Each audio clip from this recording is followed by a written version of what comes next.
or Arthur. I'll text both of them for you, Rob.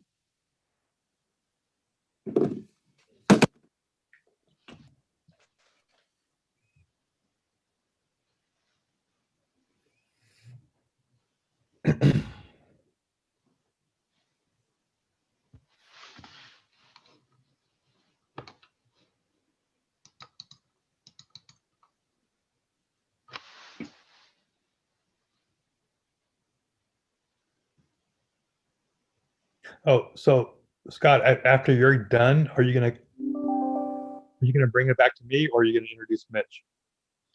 I was planning to just introduce Mitch, unless you want me to go back to No, not that's fine. I just thought about that just a few. Yeah. Which reminded me, I wrote down what I was going to say. I better find that. Oh boy. With 3360 public finance, right? You can start letting people in.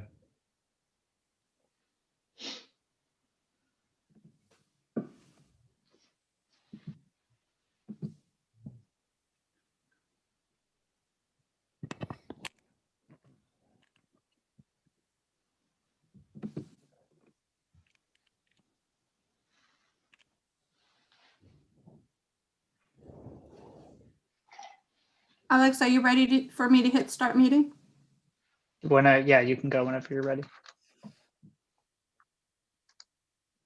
Do we got everybody in? Yes.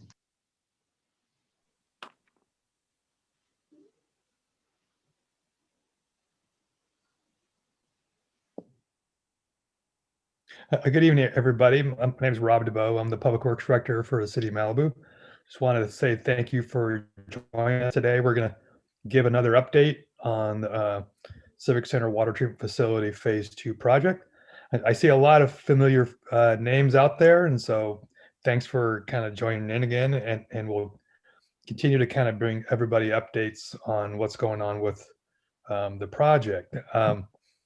What we'll do is I plan on introducing our design consultants, and today we also have Mitch Mosman from he's our assessment engineer, who's going to talk a little bit about the assessment district, and we'll get some information about that and kind of move forward.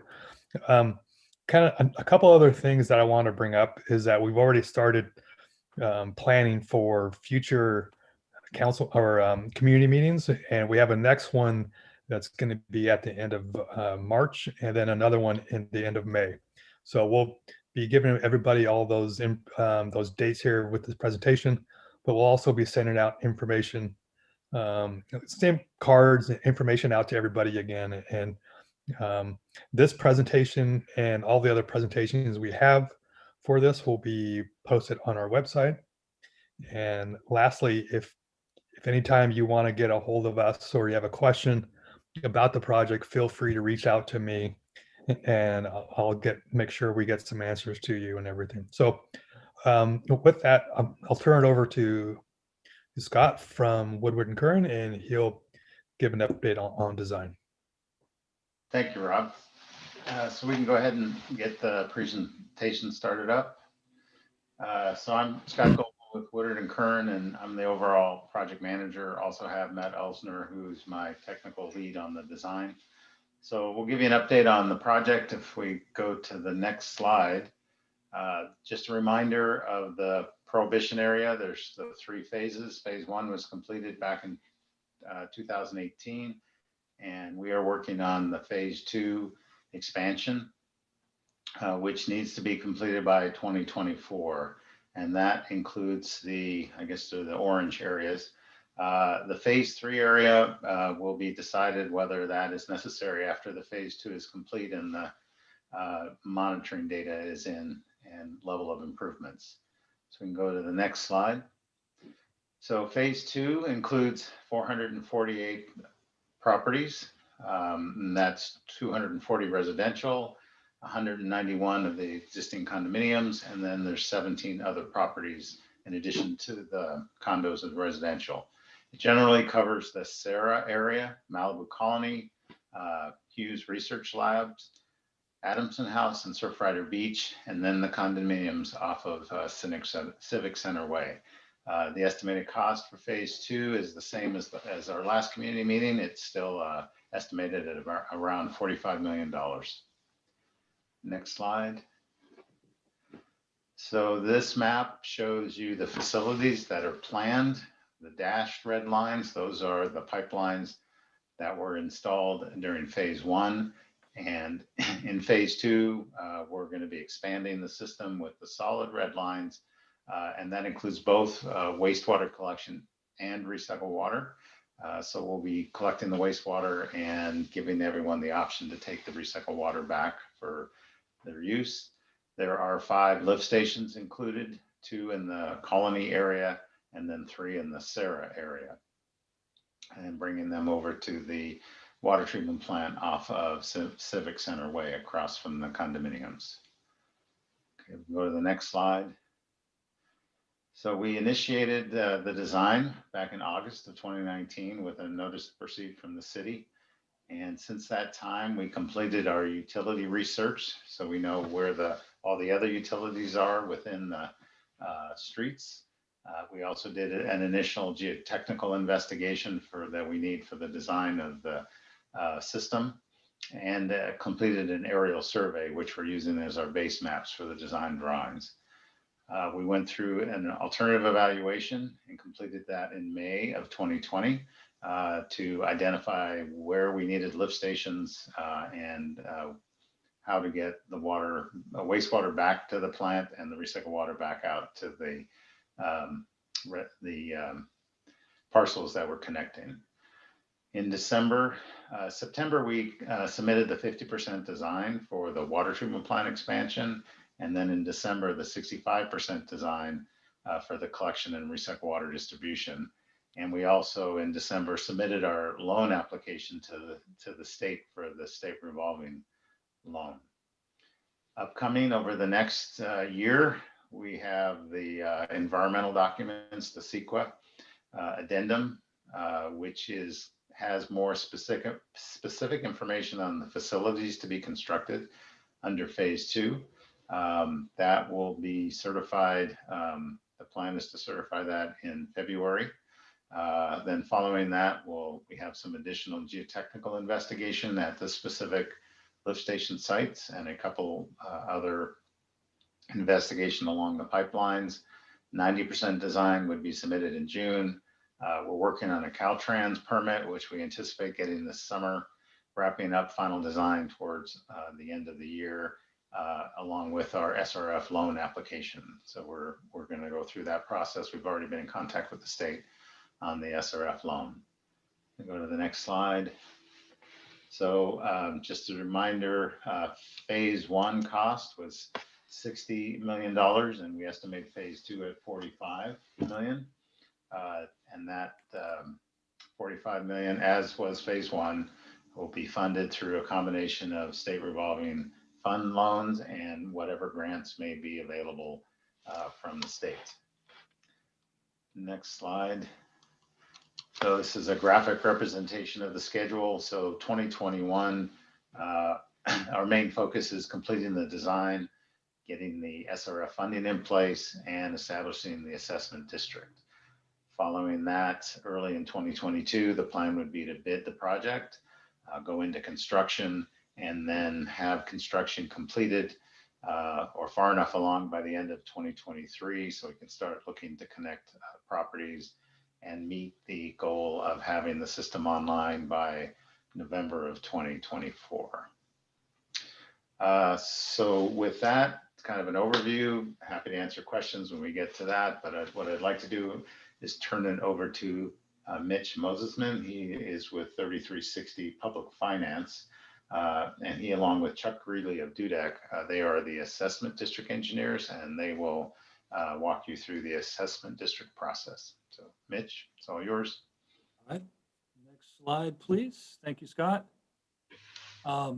As Scott alluded to, we're going to cover a brief overview of the assessment district process and cover a few topics: assessment law, the assessment methodology, the financial model that we'll be building, what we'll be talking about at future community meetings, the actual steps involved in the district formation process, and then we'll be talking about the collection process, the assessment collection, and when you can prepay. And we'll finish with kind of another timeline for the assessment district formation. So we can move to the next slide. So this, I'm not going to spend a ton of time on this, but I just want to hit on a few concepts that are part of assessment law. And they relate to this concept of special benefit and general benefit, which was kind of clarified by something referred to as Proposition 218.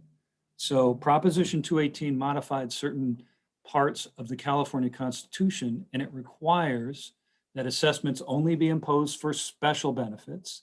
If you have any general benefit, then you have to separate the special from the general. You have to quantify the amount of each.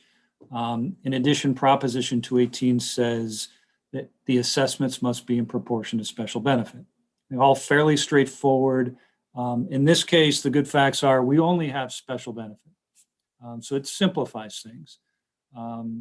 But just to make clear, special benefit is defined as something, is a benefit that is particular and distinct. It's a particular distinct benefit over and above general benefit. General benefit is derivative and indirect. And another key component, key concept of assessment law is that each parcel's assessment has to be apportioned in relation to the entire project cost. So next slide. So I'm going to walk through this slide, which is kind of a high-level implementation of these assessment law concepts. So we have to define in the assessment engineer's report what the special benefit is here. And in this case, I think it's fairly straightforward. It's the ability for each property to discharge its wastewater flows to a centralized treatment facility, which brings you in compliance with the MOU between the city and the Regional Water Quality Control Board. And the way we're going to quantify special benefit is we're going to look at two measures, wastewater flow and organic load. So the wastewater flow is going to be the basis for apportioning the cost of the collection and recycled water systems. And then the organic load assumptions or projections will be the basis for apportioning treatment plant costs. Next slide.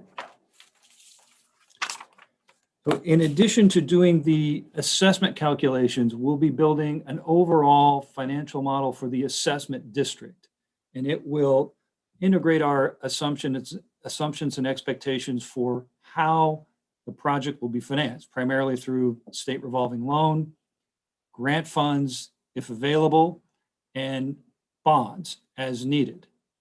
And then that financing component leads to our ability to estimate what the financing costs are, which leads to the final all-in assessment amount, as well as the assessment installment that would be paid over time to pay down your assessment. And this is going to be a function of what the interest rate on that state revolving loan will be, what the term of that loan is, as well as the same sort of assumptions for bonds, interest rates and term of the bonds.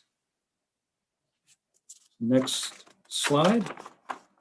So what we are hoping to do at the next community meeting is we're going to have our preliminary financial model, which will be built upon the flow and load estimates prepared by Woodard and Curran. And that will allow us to present to you preliminary estimates of the assessment amounts for each property and what the estimated annual installments will be and what that annual installment payment period will be, typically 30 years. And then we're going to ask that each of the property owners review that, because it's effective. The assessment is effectively an allocation of the system capacity. And so some property owners may want to give some consideration to additional system capacity, reserving additional capacity in the system. That would obviously impact your assessment amount. But the idea is you'll have an opportunity to provide input in that regard. Next slide. sorry, next slide. Okay. But once we have finalized the financial model, we've received the input from the property owners, we're now in a position where we can move forward with the formation of the assessment district. And that involves drafting a preliminary engineer's report, which describes the improvements that are being financed, describes the assessment methodology, and lists, has an assessment role, lists the assessments for each property. And City Council will initiate proceedings for formation of the district through the adoption of a resolution of intention. They'll approve the preliminary engineer's report, and they'll call a public hearing. Pursuant to assessment law, that public hearing has to be at least 45 days from the adoption of the resolution of intention. In between the public hearing and that adoption of the resolution of intention, we'll be mailing out ballots pertaining to the formation of the district. Every property owner will receive a ballot, and the ballots need to be returned prior to the public hearing so that they can be tabulated. And the ballots are weighted by the amount of the assessment. And the bottom line is that the assessment district is established if there's a simple majority plus one, so to speak, in favor of creating the district. So next slide. Upon formation of the district, there's a 30-day period during which property owners can pay their assessment off in cash, as opposed to making annual installment payments once the financing is secured. If you pay during that 30-day window, your cash payment excludes certain financing costs. So there's some savings, but you would be paying upfront and in cash. After that point, you can prepay at any time in the future. You would just prepay the balance of your assessment plus interest. If you don't prepay, your annual installment will be billed on the regular county property tax bill. It'll be due same time regular property taxes are in 2 installments. It'll be a separate line item on the property tax bill, so it'll be clear what the annual amount is. Next slide. So this is a tentative timeline for the formation of the assessment district. We will be working, between now and the next community meeting to put together our draft assessment engineer's report, our preliminary financial model, so we can present that to you tentatively at the end of March. And then we'll probably have some input from property owners, and we'll further refine our financial model, have a follow-up community meeting in May. And after that, we will finalize the preliminary engineer's report. We'll finalize our financial model, and we will bring it to council, and we'll initiate the proceedings. And we have a little bit of slack here, not much, a little bit of slack here in the schedule. The deadline to create the district, I think, is November 5. So we're trying to move expeditiously, but we do have a little bit of flex time here. That's it. Back to you, Rob, or you, Scott. Back to me.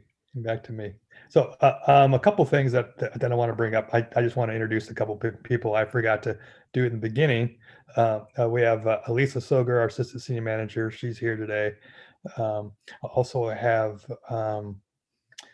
Jorge Rubicava. He's helping me. He's our senior civil engineer. He's helping the project. You'll probably hear a lot of him if you call in and ask for a lot. He's my hands-on kind of a person that helped out there.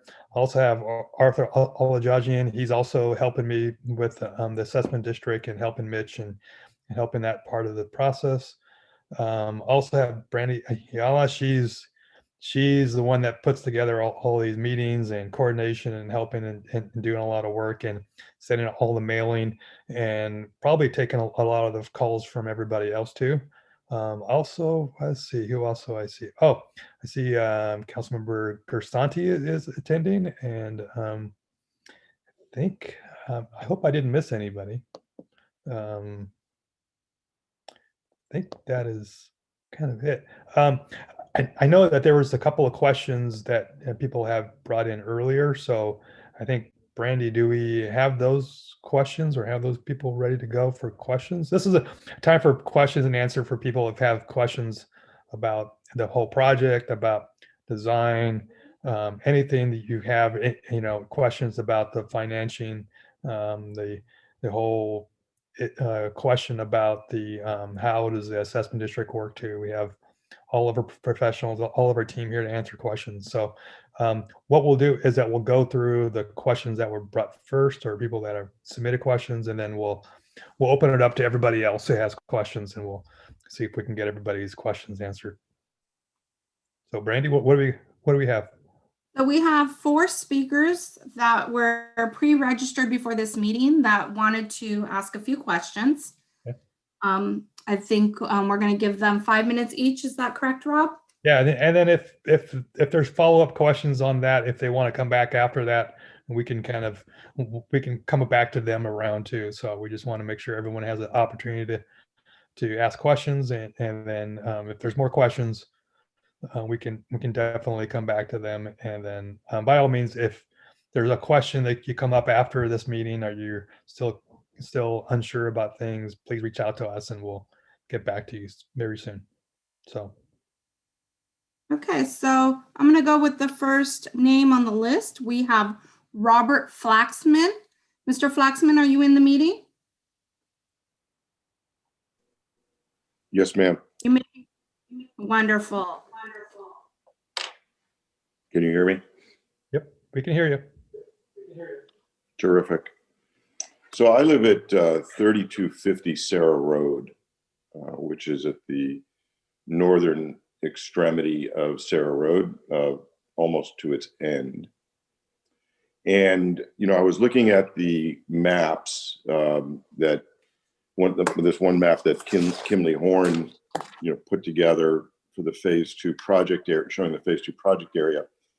And it does show the sewer going to the end of Sarah Road. Sarah Road actually turns east at the very end to serve 3 houses there.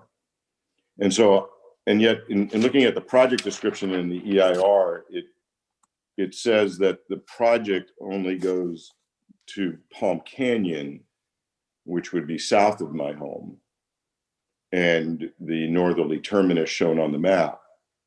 So one of my questions is the sewer extension going to go all the way to the end of Sarah Road, number one? And then my second question would be, Sarah Road, at least the portion of it near the end, about 225 feet of Sarah Road, lies on my property, on the westerly side of my property. And I've looked at my title report and our survey, and I can see no easements for sewer lines. And so my second question is, what easements is the city relying upon to install sewer in Sarah Road, particularly the portion north of Palm Canyon?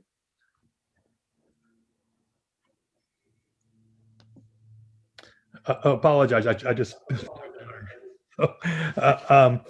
so for the question about easements on in Sarah, we are going to be in the process of looking in getting easements from all the property owners along the sewer line connection, and we are starting that process now, and we'll be reaching out to those individual property owners to have conversations to move forward to get those easements. So currently right now there isn't any easements, but we plan on reaching out to all the community members and getting that information so we could create new easements just for the purpose of this sewer line and also the recycled water line.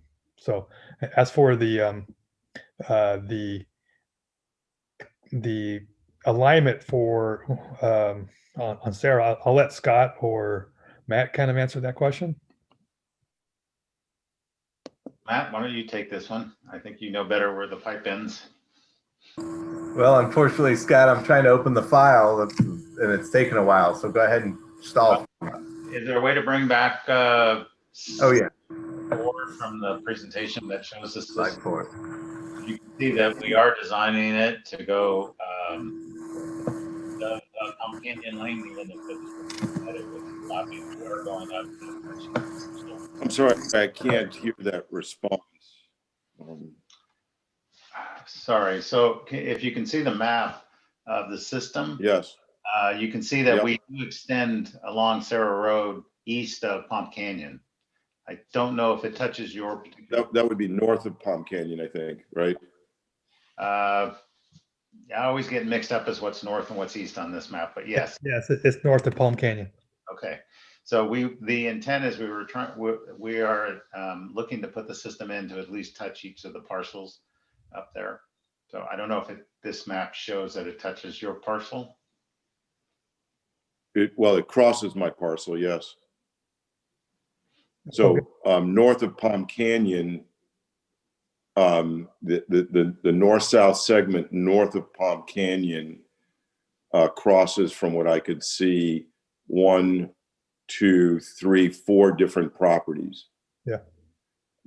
Mine being the largest of them. It's 5 acres, and it runs longitudinally east and west, with my western edge being Sarah Road. So Sarah Road crosses my property on my western boundary. And as I understand it from what you've said today, the city doesn't have an easement there. And I don't think, from my research of the title records, does the city have an easement on the property. Correct. All the way south to PPH. Correct. And that's our next phase. So, I'm sorry. and is the city intending to use eminent domain if property owners are not cooperative? No, it's, we're hoping that everybody will cooperate and give easements, because putting this collection system in here will really benefit and make sure that you're connecting into the collection system. Without it, then it'll be a really a long and pretty big expense for you to bring a separate wastewater collection line all the way down to like PCH or the nearest connection, where we have that. Now keep in mind that there's a prohibition to where your septic systems will need to cease to operate by November 2024, and if property owners don't make that connection by that time, then the regional board has mentioned that they will look to start finding property owners who haven't connected in. So if the sewer doesn't exist at my property boundary by the deadline in 2024, therefore I couldn't connect it, right?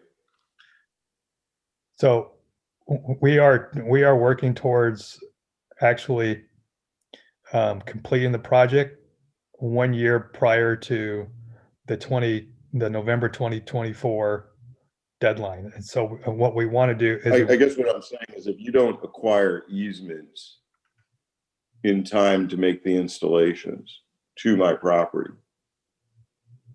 then there would be no sewer for me to connect to. you would have to have a separate sewer lateral going down to where you can connect into our main line, which is either on PCH or at the nearest connection where you can make that connection. So you're telling me that if for some reason the city doesn't meet the deadline of extending sewer to one or more properties in Sarah Retreat, that once the deadline comes and goes, the ability of that property owner to continue to operate their septic system will be subject to fines?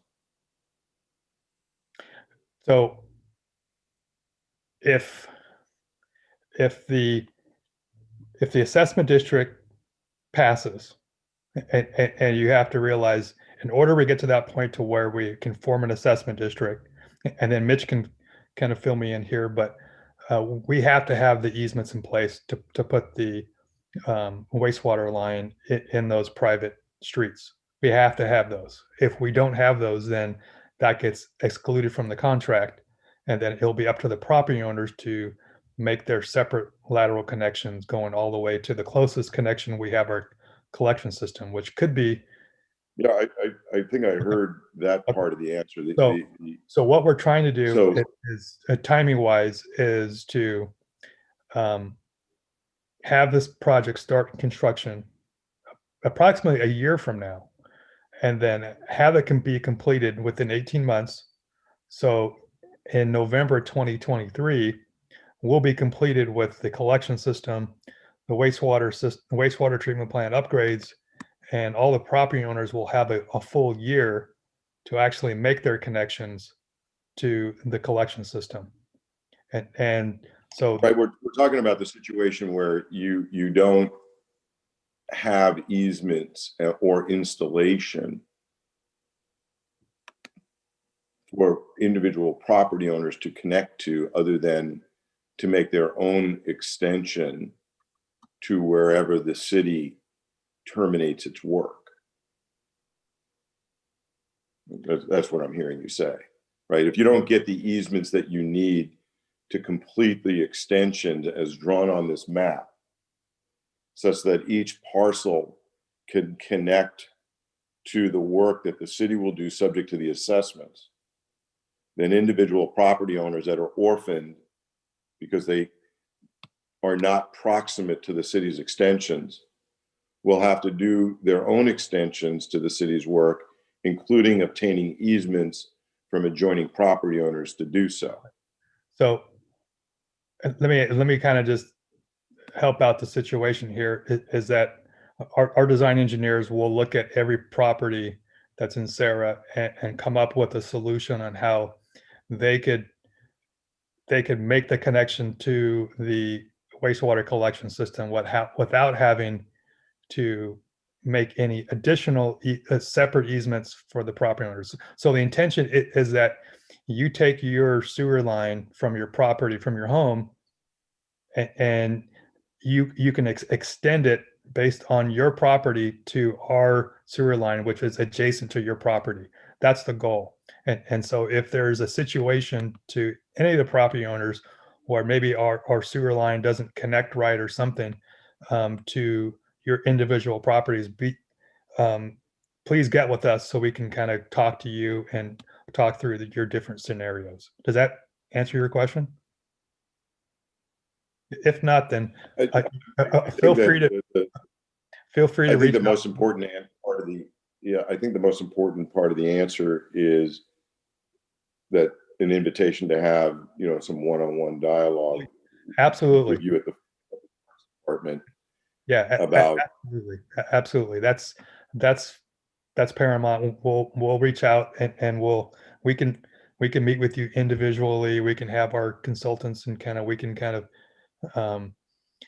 figure out your certain situations and see if we can resolve some of the issues in there. And not just you, but anybody else that's in Sarah or any other property owner. We can try to figure out your situation to make it as simple as possible. That's the goal, is making it simple and connection as simple as possible. From what I could see, the terminal portions of this, and I'll turn over. I've taken over more than 5 minutes. No, it's been like but the terminal portion, the terminal portion of this affects 5 properties. Yeah. which will require easement across my property So to let- do so. So let's get together. Let's make sure you reach out to us and let's schedule a meeting so we can go over all that stuff. Sounds like we have to Thank do you for your time. homework with you to kind of get the all straightened out. Thank you for your time. Okay. Absolutely. Brandy, who's next?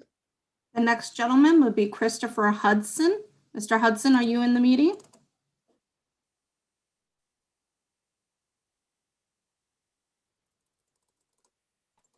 Yes, I am. Can you hear me?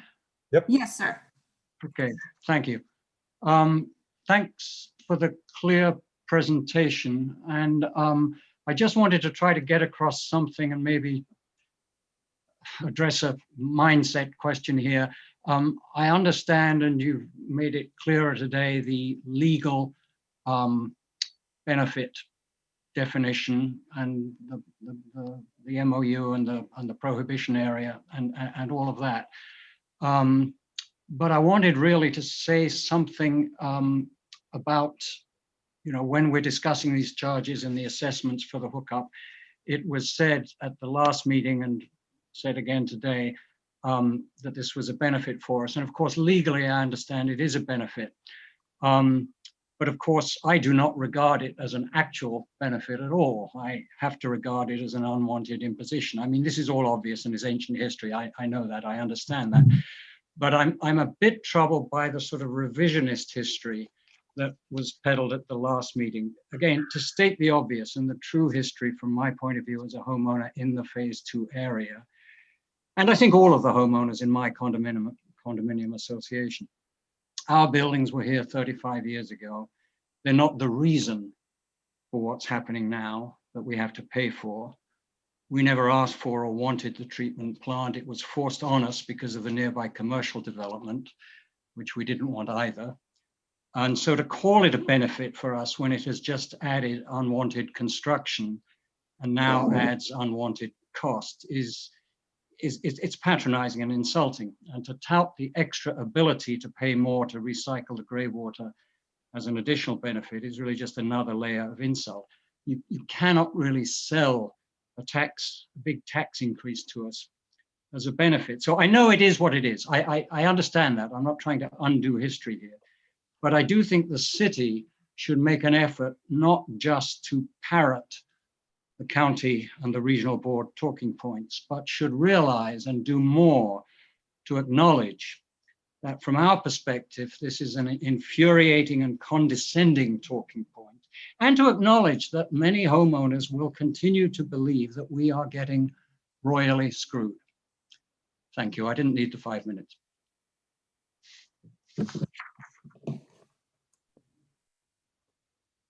Our next person is Marnie Randall. Marnie, are you in the meeting?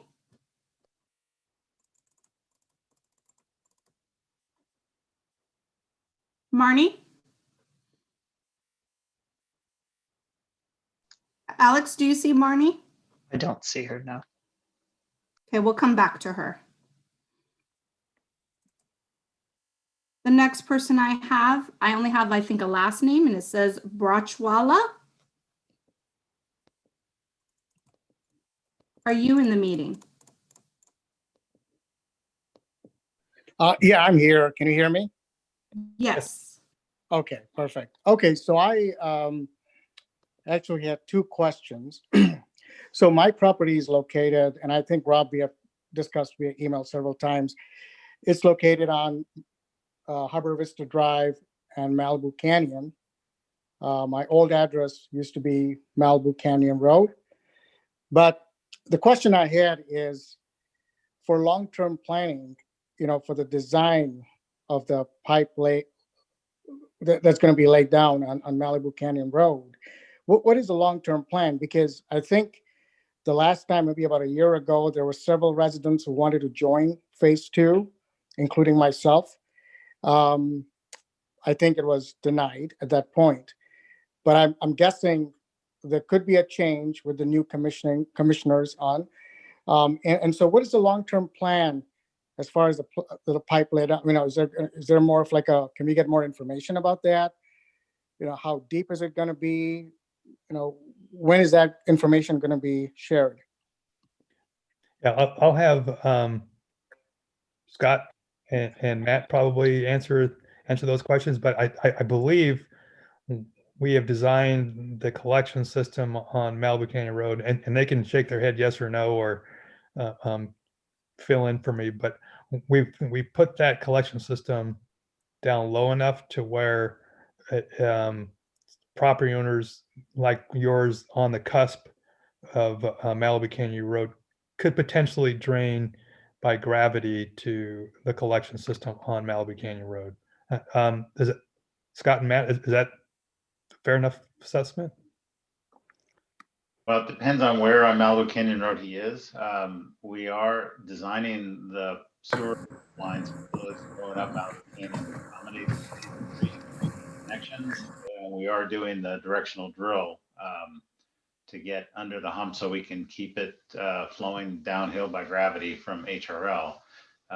So Matt, do you see you're back on? I don't know if you want to answer this. I think there are some properties that are below Malibu Canyon Road that might not flow directly into the pipe, but I'm not. Matt, why don't you take it? Yeah, just to add, my property is right there by the corner of Malibu Canyon Road and Harbor Vista Drive. So it's, I think, probably about 2 or 3 feet lower than the highest point on Malibu Canyon Road on the, I think the south side of the road. Yeah, I'm looking at the drawings now, and in that area at Harbor Vista, we are doing a directional drill. You are currently going to get some phase 3. There's 2 options for us when it comes to phase 3 is to put a local gravity collection sewer, or there'll be plenty of the pipeline will be plenty low enough if we have to dig down to it for your connection. So when we do phase 3, if and when phase 3 happens, that you'll be connected by gravity, definitely, because the pipe will be plenty deep. Okay, I mean, is there somehow I can get some more information, like, because I have, right now I'm in the process of construction, and so I just wanted to get an idea, how far deep is it going to be, just for my planning purposes. Is it going to be 10 feet deep, 5 feet deep, and kind of just see where it levels up with my property? I can send you some information once we have that, so you can do some pre-planning on. I have your email and everything, and I'll be able to get that information to you. Okay, all right, and then my second question, and it's more related to, I know about a year ago there was a meeting and several residents wanted to join this program of phase 2 that currently are in phase 3. Now, now that we have new members on the commission, is there going to be maybe another such possibility where we can bring it up to the commission to see if those residents who are interested, can they get a second chance at this? You're more than welcome to reach out to the city council members and ask them if that's a possibility. You have every right to kind of do that. I know Mr. Katani is on this meeting, and so reach out to any of them to seek what they're looking for. Okay. All right. Thank you. No problem. I'll email you the information. Thank you. Thanks. No problem.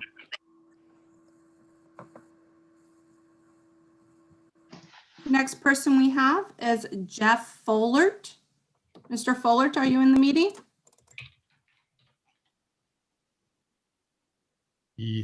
Yes, I am. Can you hear me? Yes, sir. Jeff, you only have 3 minutes. Just kidding. That's because you and I get to talk frequently on the side, I guess. I'm just kidding.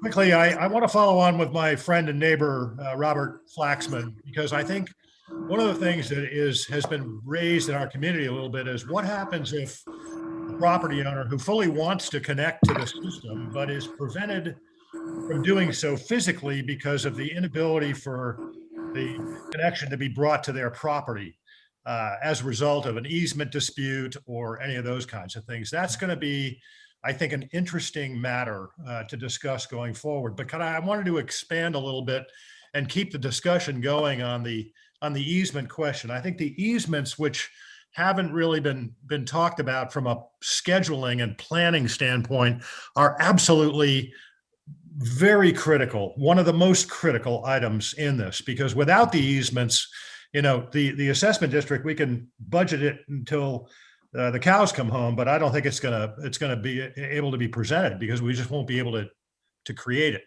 So I'm concerned about that. You and I talked earlier, Rob, about the fact that within Sarah Canyon, where I think privacy is deeply revered, as I'm sure it is all over Malibu, that the easements need to be very, very limited in scope. It's going to be interesting to see how that gets put together. Could you walk us through what the easement and who does that? Who is going to be the one who creates the easements and the documentation?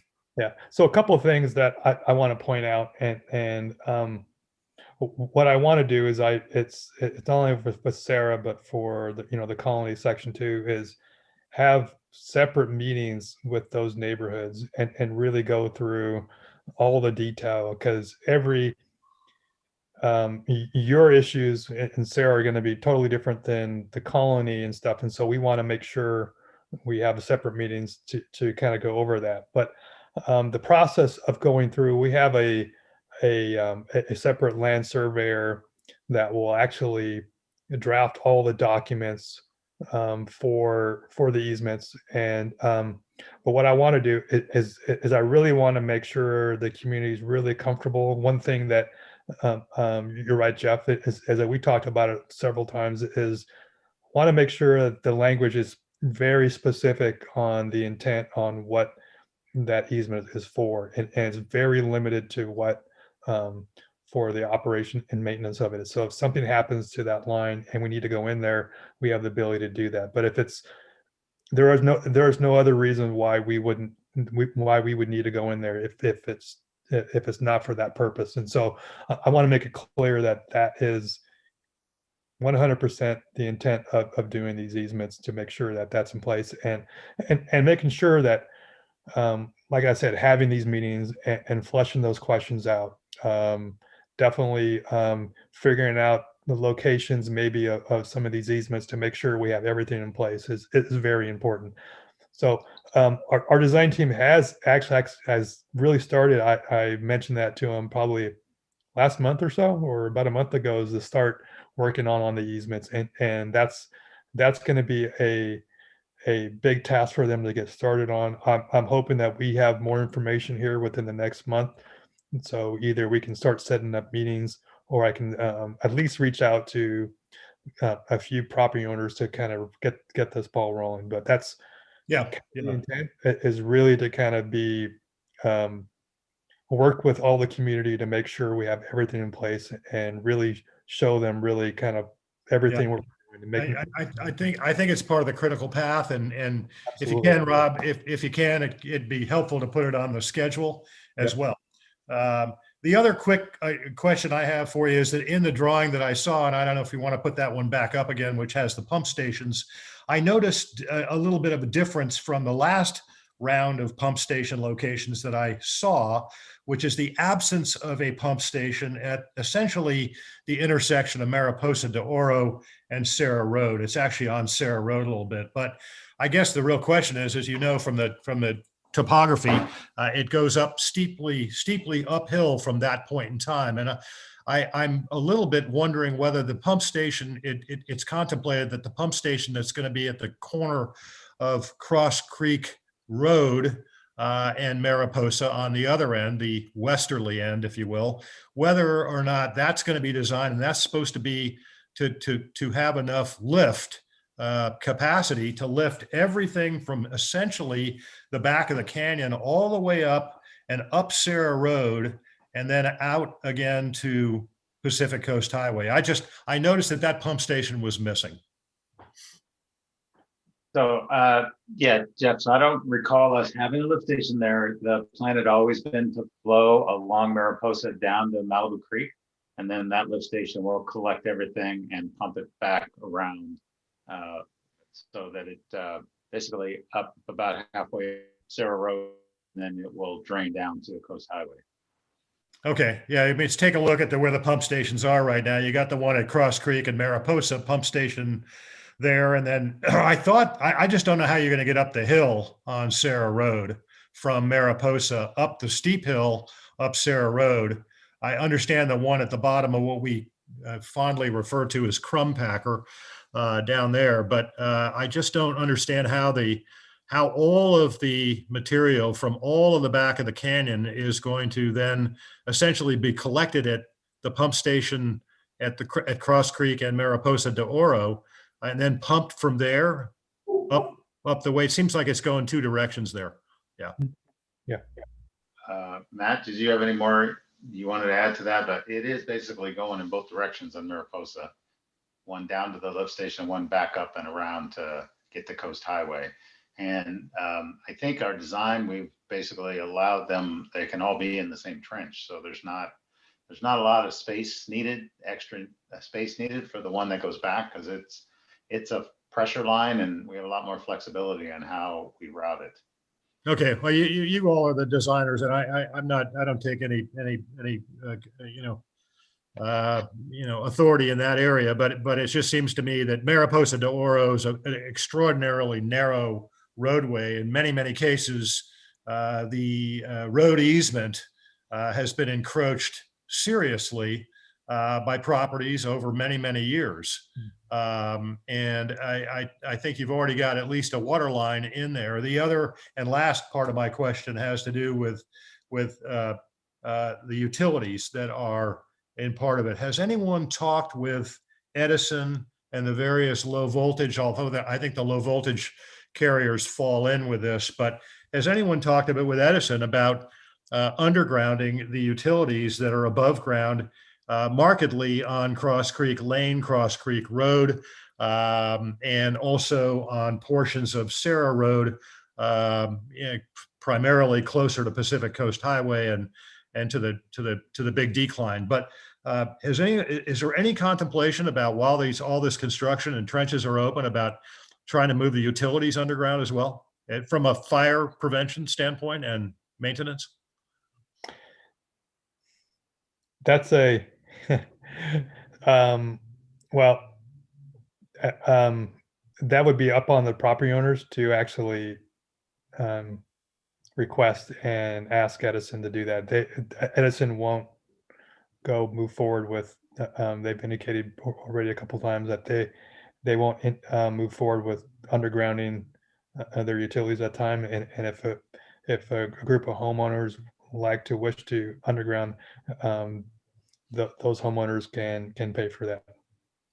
There may well be an opening with Edison. I hear what you're saying, Rob, but there may well be an opening with Edison, because Edison designed and wanted and presented to us at an annual meeting how they were going to underground all the utility in the back of the canyon by putting a new station at the corner of Palm Canyon and Sarah Road, and feeding all the back of the canyon with underground utility. That project didn't occur, but I'm not sure that Edison wouldn't welcome the opportunity to reduce the risk of system-caused emergencies and problems. But anyway, last, and I promise this is last. And Rob, you and I talked about this earlier, but I want to make sure that in design and in overall that someone is talking with District 29 on the installation of the I think it's a 1 million gallon water tank at the top of Sweetwater, and the new sewer water pipe that's going to go down Sweetwater and then turn and go south on Sarah Road to Pacific Coast Highway and across the Malibu Creek Bridge to bring the new water service into the commercial zone. Mr. Hudson, I'm a nod to you on this, which is, of course, a result of the commercial development and something that we all never really wrapped our arms and heads around to begin with. But anyway, long and short of it, that's going to be a coordination nightmare, in my opinion. And hopefully that's going to be done with some degree. You had a lot of head nodding. Yeah, we're going to coordinate, but are we going to coordinate? To go back a little bit first, let me go back to your Edison. I do remember, Jeff, that Edison was going to underground a portion of it over there. Let me reach out to them and get some more information on that part of the project. I do. It's been a while since they brought that to the table, so I don't know if we plan on moving forward on it or not. But let me go back to that. But yes, we've had coordination meetings with District 29 on their water line, their alignment, and how it fits in. And we'll continue to do those coordination meetings. One of the things that I think is very important that you touched on too, and is to make sure we have a cohesive construction plan on what we're doing for both projects, and see what we can do to really minimize the impact for that area. So we'll look into that. We'll continue to kind of get some more information from District 29, and I'll make sure we have some more information for the next meeting, the community meeting, and we can see what we can bring out for them too. Maybe it's something that we'll have them attend to. Great, Rob. Thank you very much. And everyone, thank you for your time. Appreciate the presentation. Thanks. Rob, that was our last speaker that signed up before the meeting. And now it's just anybody who wants, just if I can get my Alan. Let's get you, there you go. Yes, thank you very much. I appreciate the presentation by everyone, and particularly appreciate Jeff Follert looking out for all of us and Sarah. I live on Sarah right at the top of the incline, and I do recall from a prior meeting that there had been open discussion about whether the substation, or whatever it is called, will be at the bottom of Crumpacker or partly up Crumpacker. And without boring everyone about our particular interests of those of us at the top of the hill, was wondering who I might connect with to ask questions about that. And I believe there's some talk about coming out and looking at our property and seeing where we might connect to. Is that you, Rob? Yeah, reach out to us, and we'll definitely coordinate that with us. And I'll be happy to get our team out there meeting with you, get questions and so yeah, we'll be happy to arrange all that information over to you and talk to you. If you, what's the best contact?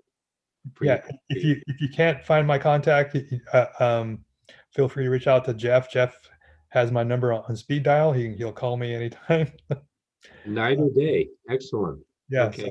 I'd also like to, just last thing is to echo Jeff's comment about burying utilities at the time. They are a fire danger. They're unsightly. This is the time, and you folks are very well connected, and we hope that you won't just put it back on us, and that you'll do everything you can to work with the utilities to get the lines buried. That's what we'll do our best. Thank you. And anybody else? There should be a little indication on the bottom if you want to raise your hand on here, but It's underneath reactions at the bottom. You'll see raise hand. Except you won't, Rob, because. Oh.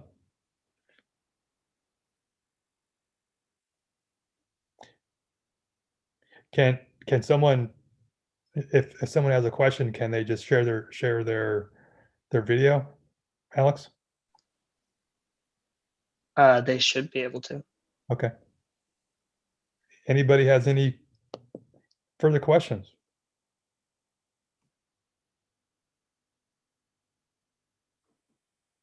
I see Chris. I see Chris. Yeah, go ahead. Chris, you're on mute though. Sorry about that. I just unmuted it.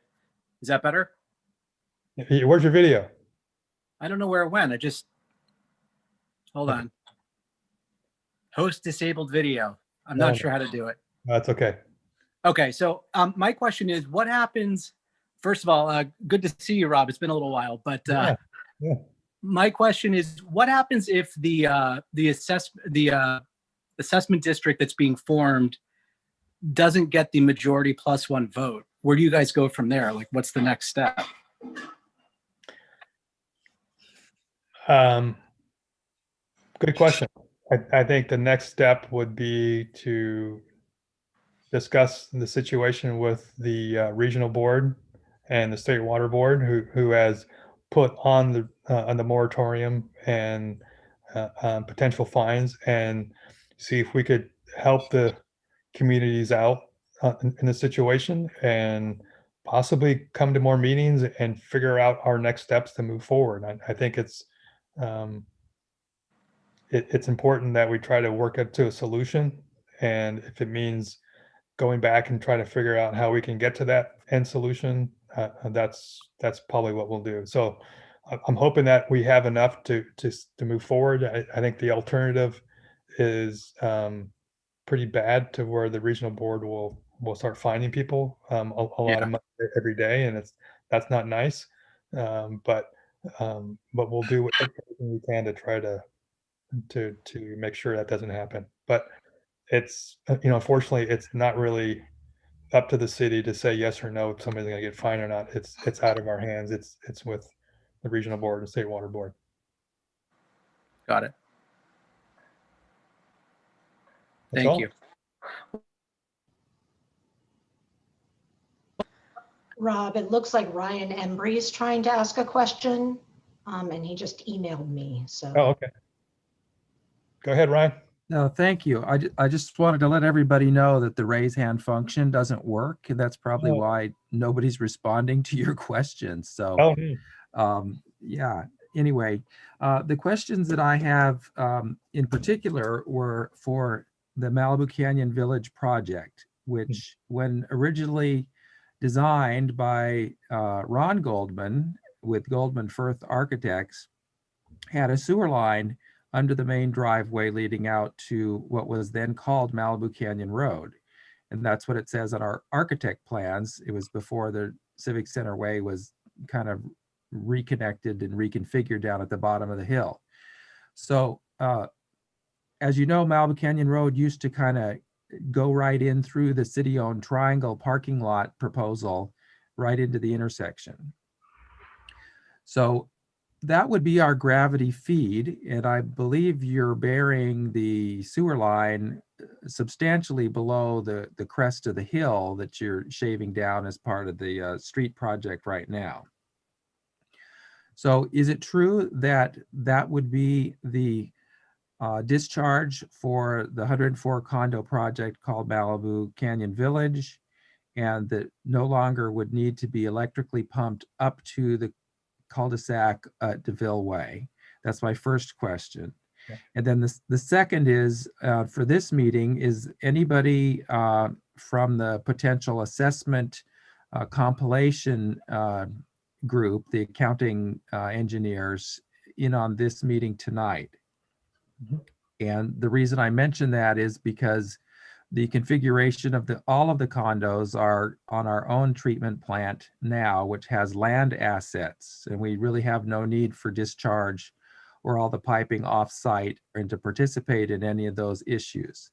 That the parcel that was purchased by the city for phase one was required to be purchased for phase one, and all of those land costs are of no value to the condo owners because we have land assets and discharge rights within Winter Canyon under the existing state permit, which is very likely to be renewed because there's no nexus to the Butterfly or to Malibu Creek at all from Winter Canyon. That's been disproved. So we're looking only at entertaining joining in an equitable fashion. So I wanted to make clear how that can be communicated to the potential assessment engineers of the assets we have and the assets that we don't need to participate in economically for any phase two consideration of our property, which is all located at the 23901 address on Civic Center Way.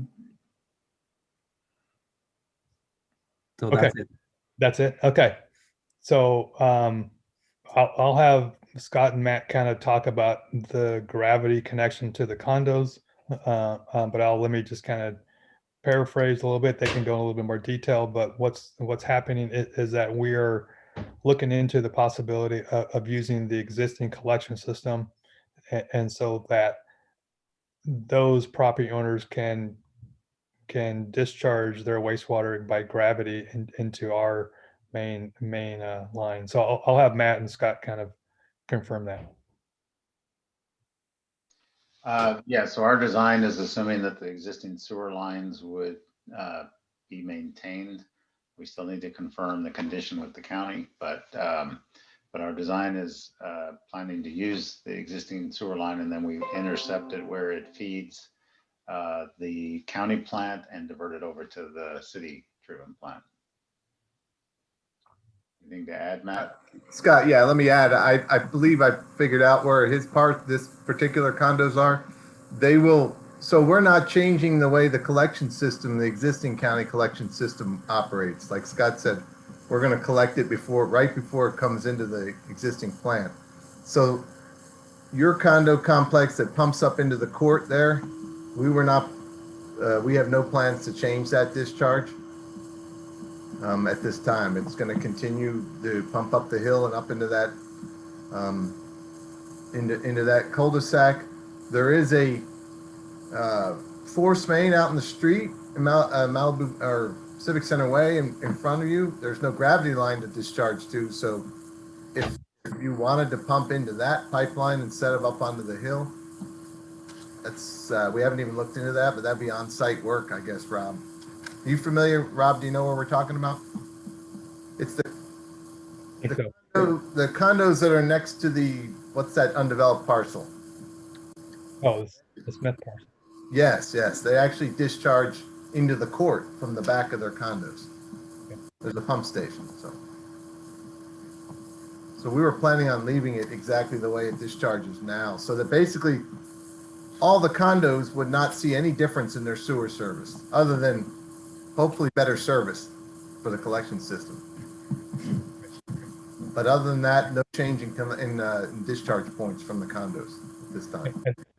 And then for Ryan, about your second question, I'll be happy to kind of talk to you separately, but the condos are in phase 2 of the wastewater prohibition zone, and they're required to connect into the centralized wastewater treatment facility project. But I'll be happy to kind of show you that language and provide that documentation. I know that there's more people asking questions. I think Marissa, is this?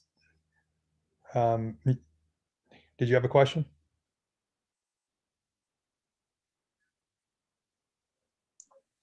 Yeah, hi, good evening.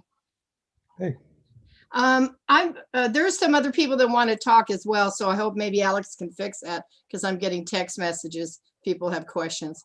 I was wondering, and I'm sorry I was late because there was a very late city council meeting last night. As far as the colony is concerned, has there been any mapping of the exact locations to the hookups? And will there be anything above grade that will infect the parking areas, which are already cramped inside the subdivision there? Is there anything that's been addressed on that as yet? Scott, do you want to go on the collection system and then, but all the work for the colony, all the collection system, everything will be below grade. So any existing parking situation right there will not be disturbed after the construction. They'll still be able to park in those areas that they've designated.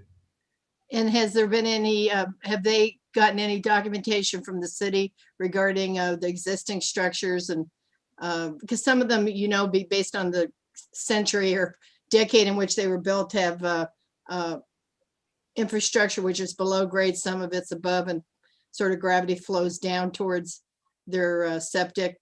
And it's sort of a mishmash of connectable areas. And I'm just wondering how that might be addressed. Would that be a function of each property owner, or is that something that's going to be in the development plan?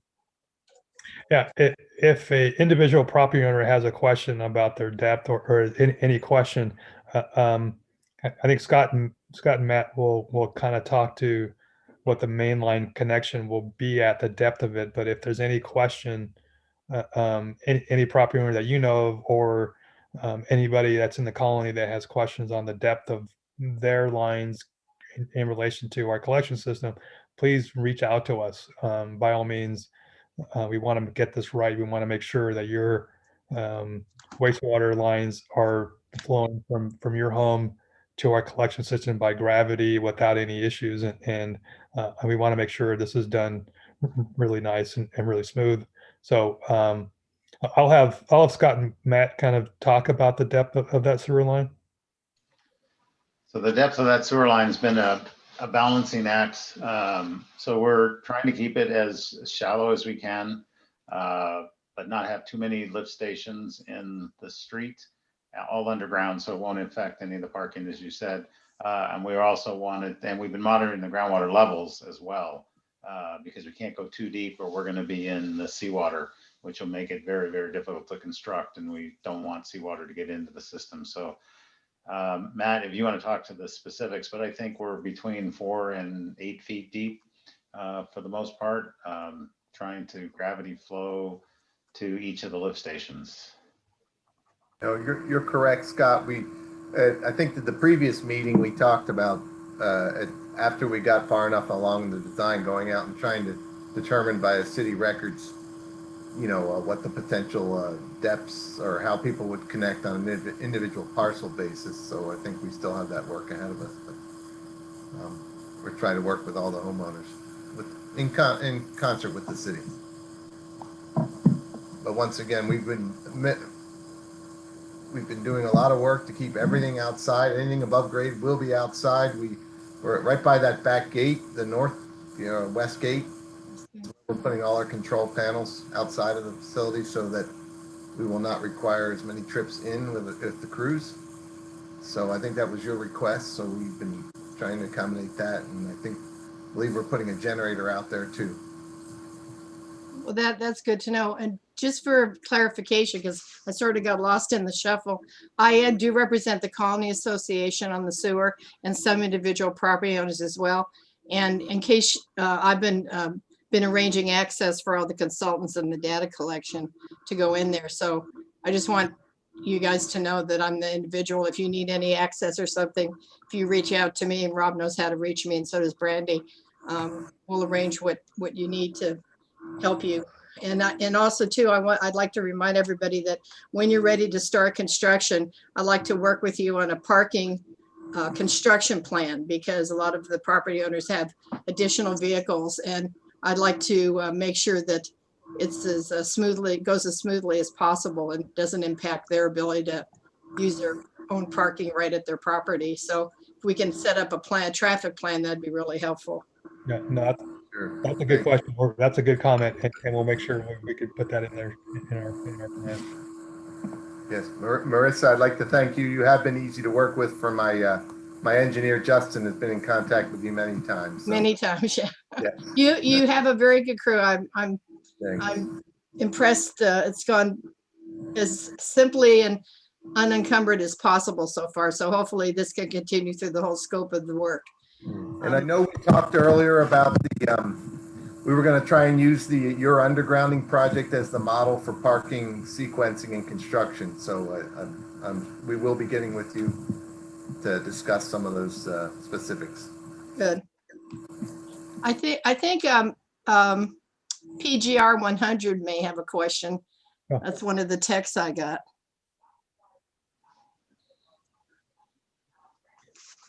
PGR 100. I'm good. I'm okay. You're good? Yep, listening quietly. Okay.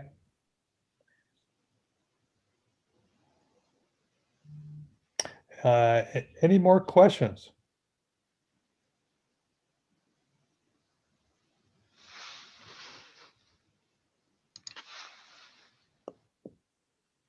A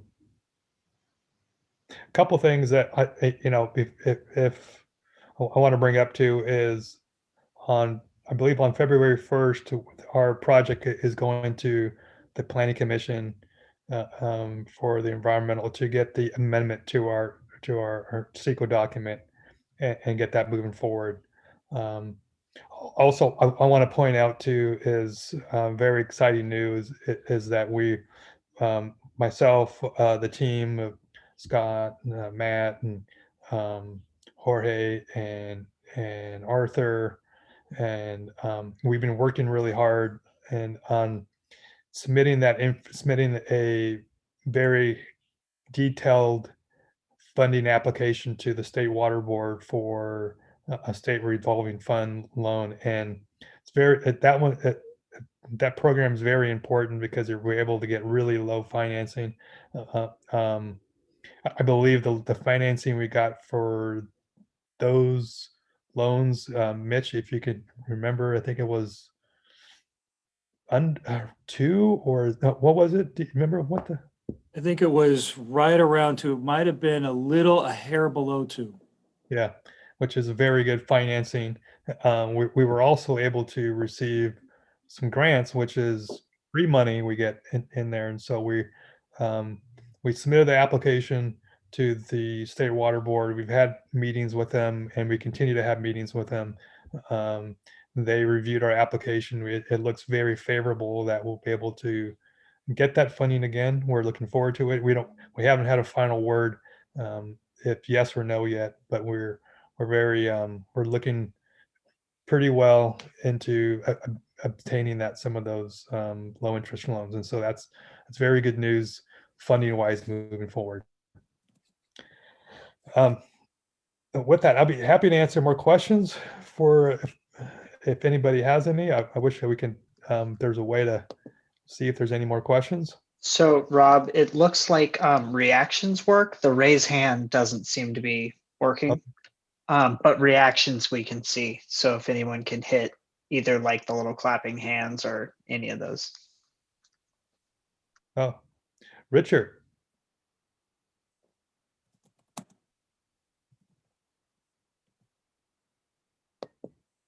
Okay, now, Rob, can you hear me now? Yep. Oh, I can hear you. Thank you for that very clear presentation. I have a number of quick points I want to deliver. One is, has phase one demonstrated any scientific improvements in the level of the quality of the water over the last year? Yeah, good question. And we've been taking water samples in key locations throughout the city and everything. Keep in mind, it's just, we started the plant in October of 2018. 1 month later, we had the Woodsley fire. That really dampened the amount of flow we had into the treatment plant. And so we had really low flow. We finally got everything back up and running last year. And then we're in COVID. And so flow's been fluctuating a lot on, and especially during the commercial development areas. And that's where that phase one is really kind of concentrated. And so I'm hopeful that we'll start getting some water sampling.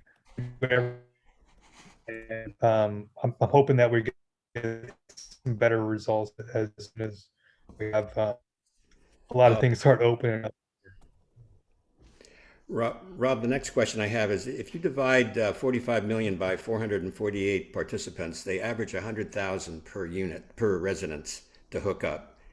Would that, I know it's an average sum, and some will be higher and some will be lower, but is that true that it would be about $100,000 per resident, including the condominiums, to participate in a $45 million project? Or is some of that going to be funded by the state or federal government that won't be carried over to the homeowner? Well,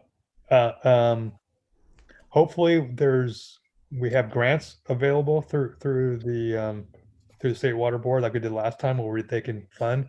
I believe they fund, was it 9 million, Mitch, from last year? I think it was 9 million. Yeah, it was 9. 9 million. 9 million. Oh, yeah, and there's Lisa knows too, right? So of the 64 million, they were able to fund and give us $9 million of free money to subsidize in here. And so we're crossing our fingers. We're doing everything we can to make sure we're eligible and move forward for those grants. And we're hoping that we get something in there. But yeah. don't know for sure. Yeah. So, but to kind of go through, I think Mitch can kind of give a little bit leeway to that. The averaging out is a little different because differently than with the same homes and the size and everything. So I don't know, Mitch, you can. But it's too early to tell, but I suspect that the average is not necessarily the right way to look at it because the methodology is going to be a function of flow and load. And that's not it's not going to be uniform across all properties. Well, that takes me to my next question. I'm very familiar with the topography of Sarah Retreat, the continuity of land and equal elevations in the colony, the already in place distribution systems from the 4 condominiums. Will the public be allowed to comment on the formulas used by the city in assessing the various properties that are included in this phase 2 district? Question. That's a question. That's a question. That's a big question. Of course, we're going to provide all the information, show you how we're going to calculate everything, take everyone's comments, and making sure that everyone feels comfortable on how this is calculated and if it means that we've got to meet separately to kind of go over that with more people, that's what we do. We'll do all that and hopefully make sure everybody is comfortable. And like our next meeting is going to be the end of March, and just like how Mitch was mentioning, is that we're going to have more information and the more financial model that Mitch is going to be able to kind of show everybody on how we're going to get that. And absolutely we'll be having opportunity for the community to kind of give us comments and see how we can address those issues that have been brought up. That's great. Rob, the other thing is, will there be on-site costs related to the phase 2 sewering that are borne exclusively by the property owner? Yes. So, very good question. And thanks for reminding me to bringing that up. But yeah, each property owner will be bringing the sewer main up to a certain location close to the home, but it's going to be the property owner's responsibility to actually get a contractor on site to actually modify their plumbing from their home to have a separate lateral that connects into our wastewater collection system. And that cost will be directly on the homeowner to do that. Thanks for mentioning that, and then we'll bring that up on future meetings on how that's possible and what we need to do that. And 2 short ones. November 2023 was your hope for completion date for the phase 2. Your hope for. Can applicants to remodel their home that have been delayed by the moratorium that's been in effect for several years, can they, if that hoped for date is achieved, does that mean that they then can submit for an application for a new house or for an addition that increases the plumbing fixture count by November 2023? It's going to be dependent on each person's situation and their planning requirements. I don't want to get into my planning reign here, and I might get in trouble saying some wrong thing or whatever. But essentially, yes, you'll be able to kind of remodel. And as Mitch brought up too, is that each property is going to be assessed on what they have now, and everyone will be able to have the ability to look into and see if in the future they want to remodel, and maybe that will cause up more flow and load, and in that case they would want to purchase additional assessments so later on they can remodel and do what you're saying and increase the fixture counts and whatnot and rebuild. But it's all dependent upon each person's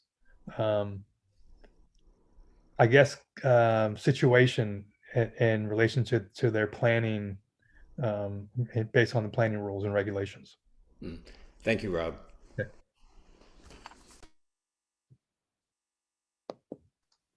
You had Ryan clap a second ago. Oh, Ryan, did you have another question? Okay, I got the unmute up. The issue about the gravity flow is something that really needs to be checked into. If there's going to be an opportunity to have a backflow and to join the force main that's already going in underneath Civic Center Way as one option, or just to continue to try and pump up and collect. So from my bottom line is that I think you guys are proposing to install one pipe across Civic Center Way to go over to the city's plant from the existing sewage treatment collection and treatment plant that we have a state permit for.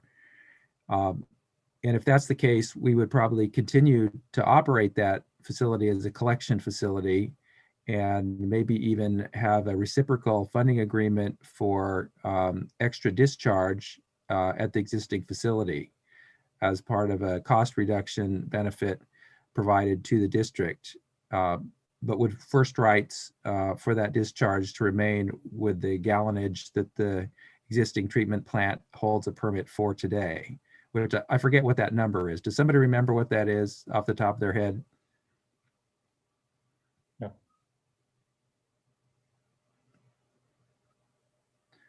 Okay, so those are the benefits that I think we do have. And the land value and the acreage and the discharge and the facilities that are there now are extremely valuable to the operation because the city does not have discharge there now. And the discharge is not proven to cause any detrimental effect within the butterfly or to the lagoon or anything. So those are issues that were expected to be resolved in the city, and Jim Thorson as our, well, he was an engineer, but our city manager, we're going to prove those to the satisfaction of the regional board.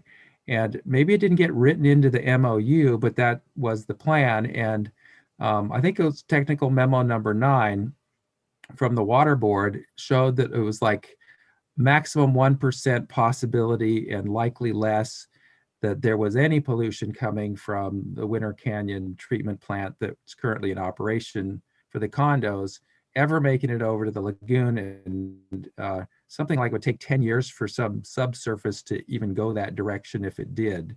So this is the fact that the discharge in Winter Canyon works well and has been proven since 1968 and continues to function well, and it should not be abandoned as a resource because it's a substantial cost reduction for all of the current assessment district condominium holders within the district. So the formation of this district is going to have to acknowledge some of these financial aspects, and maybe the two districts would join, but there would have to be a master agreement. So one of the things that you're missing is the fact that the regional board and the state water board will prohibit that plant from discharging. And the only way that the condos can be able to discharge their wastewater is through us. And so this issue has been raised to the regional board several times. This is back when Jim was present. We've had meetings, we've had discussions with the regional board. This was brought up. Right. Okay, Rob, I want to ask you, maybe we need to bring it up as an assessment district directly because I don't think the city can speak for our assessment district in a legal sense. And the concern is it would be a taking, whether it's by the city or the state. So I'm 100% serious about what I just said. It would be a taking of property rights that we currently hold as an assessment district. And we expect a dollar for dollar credit or usage of the rights. Okay. So I want to be I want to give a heads up. You got engineers left and right of you on try to take advantage of some existing resources and not an ideology that you go away and we build new, and that's that, because I don't even think those people are on the water board anymore. Okay, so it's Ryan, I'll be happy to kind of meet with you separately. We can discuss this kind of a thing, but right now it's we have a clear direction from the regional board, what's included and what's not, and we are proceeding forward with forming the phase 2 of the assessment district and the wastewater treatment facility based on our MOU with the regional board. So I'll be happy to answer any more questions from anybody else.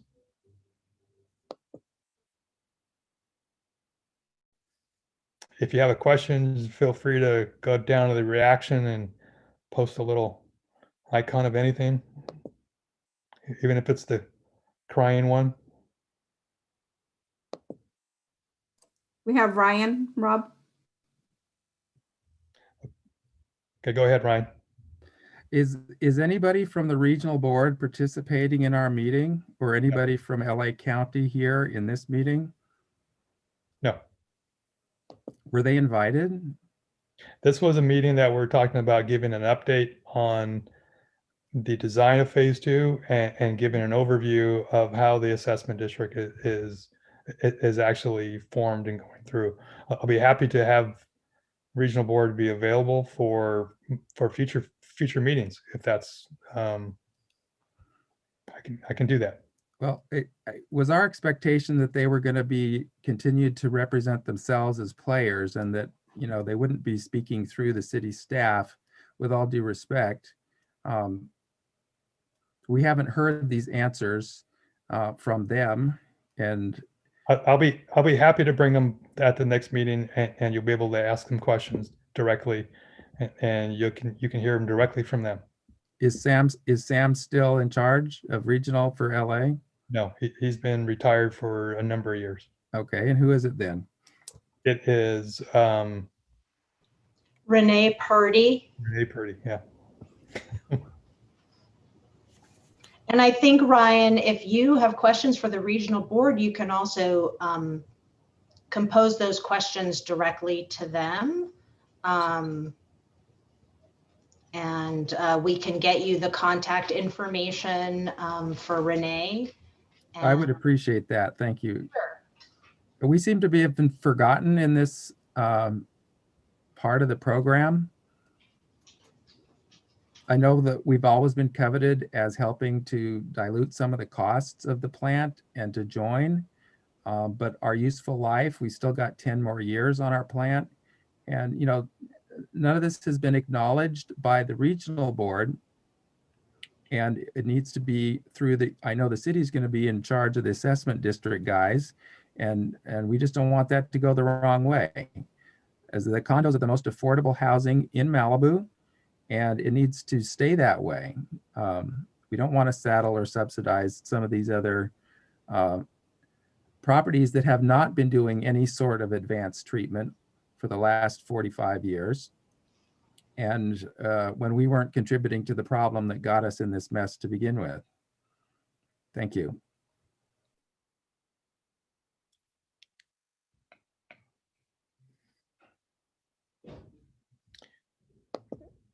Anybody else? Anybody? Last go around.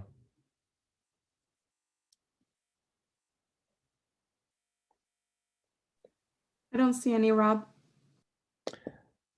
Well, I will once again just make sure that I'll let everybody know that if there's additional questions that come up, feel free to reach out to myself. You can reach out to Lisa, to Brandy. Definitely reach out to Jorge Rubicava and Arthur. We'll be happy to answer questions and get you going on any questions, and actually meet with you if that will help the situations you have going on. So once I think the next meeting was March 25th. Brandy, was that correct? One moment, I'll confirm. Rob, you had Julie. She raised her hand while you were speaking. Oh, Julie, did you have, or was that just a thumbs up?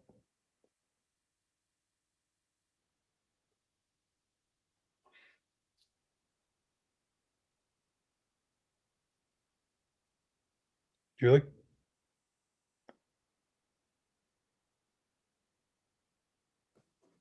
She unmuted herself, but I don't hear her. No. We do have the next meeting on tentative right now, but March 25th, Rob. March 25th. And then on May 27th is the following one. So we're trying to do it every couple of months. But all, like I mentioned, please reach out to me if there's any additional questions. We'll be probably start scheduling meetings with the individual communities, definitely with the colony and with Sarah, to start talking about the easements we need for this project. So with that, thanks for joining, and look forward to seeing everybody next meeting. Thanks a lot.